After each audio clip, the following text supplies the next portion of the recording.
សុខគេចំណាំតែឈុំខ្លះទៅលេងយកខ្លះក៏ជួបសង្សារហើយខ្ញុំនៅផ្ទះអង្គុយផឹងតែស្រាព្រោះតែគ្មានសង្សារណាត់ជួបនឹងគេកំពុងផឹកសុខសងគេបបួលទៅប៊ូហ្វេចំក៏ឆ្លើយអូខេថាអូខេអូខេមកដល់ព្រៀងខ្ញុំសែនសប្បាយចិត្តជួបមិត្តឆ្ងាយចិត្តមកពីគ្រប់ទីទាំងប្រុងទាំងស្រីស្អាតដូចហ្វ្រេងស៊ីធ្វើឲ្យខ្ញុំវងវីចង់មានទូនឹងគេឥឡូវបានជួបហើយនៅក្នុងហាងប៊ូហ្វេអូយសែនជូតលេទេធ្វើឲ្យខ្ញុំលងចិត្តសង្ឃឹមថានាងជាស្នេហ៍ពិតសង្ឃឹមថានាងជាស្នេហ៍ពិតមិនធ្វើឲ្យខ្ញុំខកចិត្តពិបាកចិត្តដូចជាស្នេហ៍មុនឡើយខំតាមស៊ើបរកលេខទូរស័ព្ទក្នុងចិត្តប្រញាប់ព្រោះតែលងស្នេហ៍ស្រីគេចាំងពោលថាធ្វើស្នេហ៍តន់ក្តៅដីបើយើងចង់ស្រីឲ្យតន់ចិត្តចង់ខ្ញុំសារភាពស្នេហ៍សុំស្រឡាញ់ត្រង់នាងក៏ឆ្លើយតបវិញថាដូចគ្នាដូចគ្នា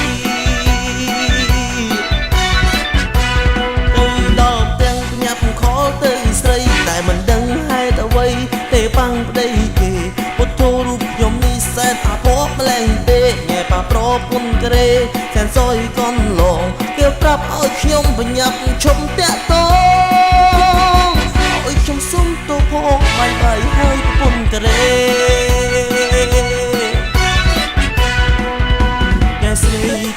ប៉ាស៊ីម3អ្នកស្រីដំបងប៉ាស៊ីម3ទី2បែបប៉ះចំស្រីដែលមានប្តីជាជនជាតិកូរ៉េ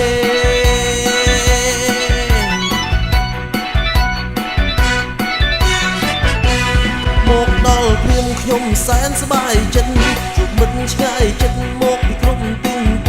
ទាំងប្រុងទាំងស្រីស្អាតដូចហ្វ្រេងស៊ីធ្វើឲ្យខ្ញុំវងវីចង់មានទូនឹងគេឥឡូវបានជួបហើយនៅក្នុងហាងប៊ូហ្វេអូយសែនជូតលេទេធ្វើឲ្យខ្ញុំលងចិត្តសង្ឃឹមថានាងជាស្នេហ៍ពិតសង្ឃឹមថានាងជាស្នេហ៍ពិតមិនធ្វើឲ្យខ្ញុំខកចិត្តពិបាកចិត្តដូចជាស្នេហ៍មុនឡើយ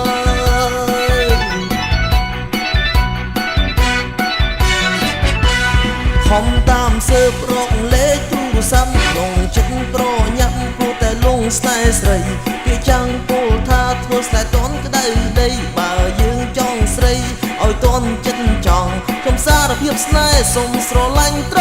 ង់នាងក៏ឆ្លើយតបវិញថាដូចគ្នាដូចគ្នាទៅដល់ទាំងញាប់ខលទៅស្រីតែមិនដឹងហេតុអ្វីទេបាំងប្តីគេពុទ្ធរូបខ្ញុំនេះសែនអាពកម្លែងទេញ៉ែប៉ាប្រពន្ធក្រេសែនសយកនឡងគេប្រាប់ឲ្យខ្ញុំបញ្ញាប់ឈុំតាក់តងឲ្យខ្ញុំសុំទោសផងបាយបាយហើយប្រពន្ធក្រេ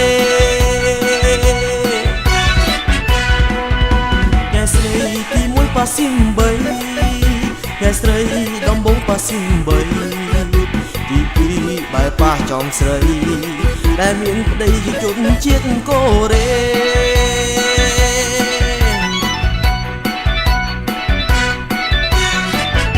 ទៅដល់ទាំងភ្លាមភ្ញាប់ខលទៅស្រីតែមិនដឹងហេតុអ្វីទេបាំងប្តីគេពុទ្ធរូបខ្ញុំនេះសែនអភ័ព្វម្លែងទេញ៉ែប៉ះប្រពន្ធក្រេសែនសយកនឡងគាត់ប្រាប់ឲ្យខ្ញុំប្រញាប់ឈុំតាក់តងឲ្យខ្ញុំសុំទោសផងបាយបាយហើយប្រពន្ធក្រេអ្នកស្រីទី1ប៉ាស៊ីម3អ្នកស្រីទី1ប៉ាស៊ីម3ទី2បែបប៉ះចំស្រីដែលមានប្តីជាជនជាតិកូរ៉េ